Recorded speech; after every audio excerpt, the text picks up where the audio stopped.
Hey Guru Nation, welcome back to the clinicaltrialsguru.com. Thank you very much for watching. Make sure you subscribe. Subscribe to YouTube, subscribe to the blog if you have not, so you don't want to miss out on emails, giveaways. I do giveaways. Alright, follow me on Snapchat, Instagram, Facebook, LinkedIn, Twitter, everywhere. Call or text me 949-415-6256. Email me Dan at theclinicaltrialsguru.com. I gotta warn you, if you do call or text me lately, it's been crazy. So the best way to get a hold of me is either Snapchat or Instagram, right? Just message me there.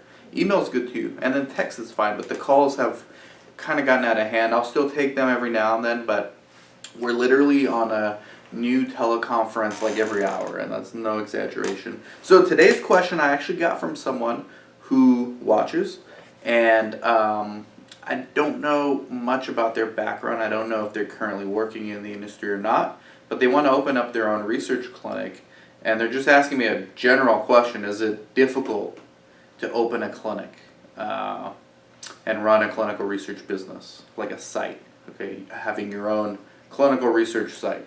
So the answer is no and yes, okay? No, it's not difficult to open a research clinic.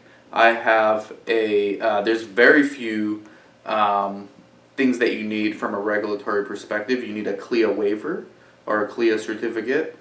You need some standard medical equipment. You need a locked drug cabinet and a locked drug room, otherwise known as investigational product storage. There's like a few things that you absolutely have to have. Temperature logs, calibration logs for your equipment, a doctor, okay, you need to have a physician that's going to act as your principal investigator, and then you've got to get the studies. So that's really it. Like, anyone can do that. I have a page on my blog. There's a tab. If you go to theclinicaltrialsguru.com and look at the tab, you will see open your own clinic with or without my help, and then it lists the bare minimum equipment that you need to start your own clinic. Costs about $6,000 total. So in that regard, it's very easy to do, right?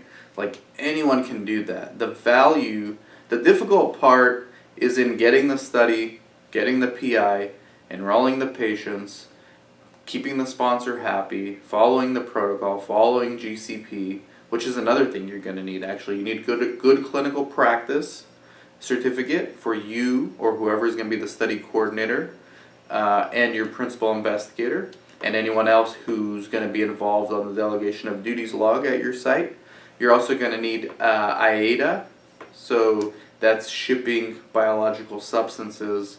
Every research study, not every, but the majority of clinical research studies involve shipping labs out to a central lab, so you need the IATA certificate for whomever is going to do the lab shipments.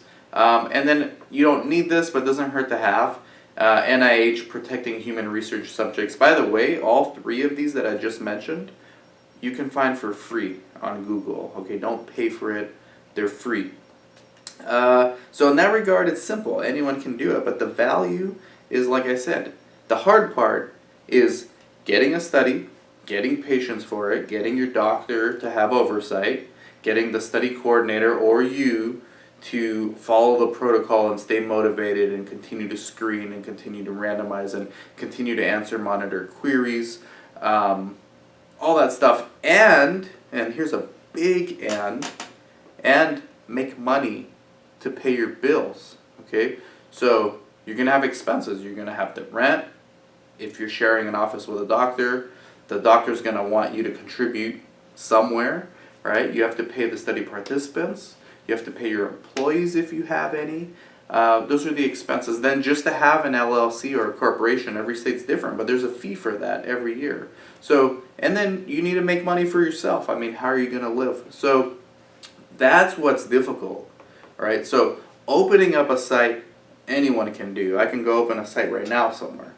Now, making sure it's profitable and sustainable over a long period of time, and your ability to withstand the changes that come in this industry. I've been in this industry for over a decade. I've already seen a bunch of changes. I've seen a huge bull market. I've seen a bear market. Now we're coming back to what I think is another bull market. But you've got to withstand. So anyone can make money during a good market. I mean, unless you just totally mess up on your first study and your PI gets blackballed from the industry, or no sponsor wants to work with your PI anymore, which is essentially the same thing, you're going to make money in a bull market. But what happens when the market shifts and it becomes a bear market?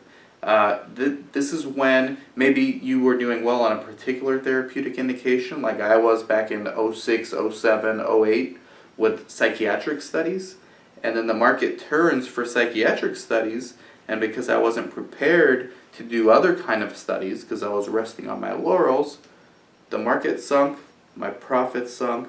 Luckily I pivoted, we started doing different types of trials. So that's the difficult part, your ability to withstand changes, not only from a market perspective and from an economic perspective, but also the technological changes and the new requirements that sometimes come out. So now there's a shift towards risk-based monitoring, which means more emphasis and more responsibility, quite honestly, is being placed on the research sites and on the PIs for oversight. This was always placed on the PIs. The PI is always responsible for the study at his or her research clinic. But the monitor played a bigger role, and the monitor is still playing a role, but it's more of a centralized monitoring role. They're taking advantage of the technologies, the algorithms, EDC systems, virtual workspaces. So more of this responsibility is going onto the sites, and you have to be able to adapt to all this while still maintaining your profit, while still enrolling in more complex studies. The studies are getting harder, actually. They're getting more complex. The inclusion-exclusion criteria is getting more rigid sometimes. So you've got to be able to withstand those things. That's the difficult part. Okay, anyone can open up a site. So yes and no. Now, I do want to add, if you are already working in the industry, I think you are much better equipped to have a successful clinic. It doesn't mean you will, right? You may not be a good business person, but you're better off than someone who has no idea what clinical research is, but a buddy told them about it and now they want to go start a site, right? That person's playing catch up because they've got to learn everything that you already know. So the best site owners are usually coordinators or CRAs, because they understand the technical aspects. They're deep in the trenches in this stuff on a daily basis, so they understand how to run a protocol. They understand how to enter data in the EDC. They understand how to enroll subjects. They understand how to get subjects enrolled and how to look at the inclusion-exclusion criteria and quickly pre-screen and filter out subjects that don't qualify versus those that do, so that you don't waste the PI's time. Like, there's a lot of layers to this. So if you already have some experience in this industry, ideally as a study coordinator, as a CRA, as a sub-investigator, maybe as a principal investigator, you're much better off. If I were a betting man, I'd be more likely to bet on you than on someone who has zero research experience. Now, if you are a person that has zero research experience, there's two ways you can go about it. You can just jump right in, right? We work with a lot of research naive individuals through my consulting business. Typically they're doctors, but sometimes they're business people, and they're willing to hire experienced coordinators. So they can do well, but there's still a learning curve for them as well. And my consulting company can help you get the studies, negotiate the contracts, create the source documents, make sure that you have everything you need in place to get started, and then make sure you keep the studies you get so that you can get more. Okay, because that all builds up to profitability and sustainability over a long period of time. Now, if that's not an option, let's say you can't pay an experienced study coordinator to run your study for you, or you can't pay me to be your consultant, I suggest you go work in the industry first. Go become a study coordinator, right? You're probably not going to become a CRA right away, but go become a study coordinator. Join my CRA Academy. Learn. We teach the core fundamental principles of how to be a CRA, which also has practical applications with everything else in the industry. We have a lot of coordinators in our CRA Academy. We have a lot of people who finished our CRA Academy that went on to become study coordinators. We also have a lot of people in our CRA Academy who went on to start their own research clinics. So if you don't have experience, there are options. Go work somewhere as a study coordinator. If you can't get hired as a study coordinator, go work as a patient recruiter. Do something. I have an article on LinkedIn. Anyone who messages me, I will send you the link to how anyone can get started in clinical research. I think patient recruitment is the key. There's not one research site that I know of that will turn down someone referring them a patient that's qualified, right? And so you can actually get paid for being a patient recruiter. It's a lot of work, but that could be your Trojan horse to get your foot in the door at that clinic.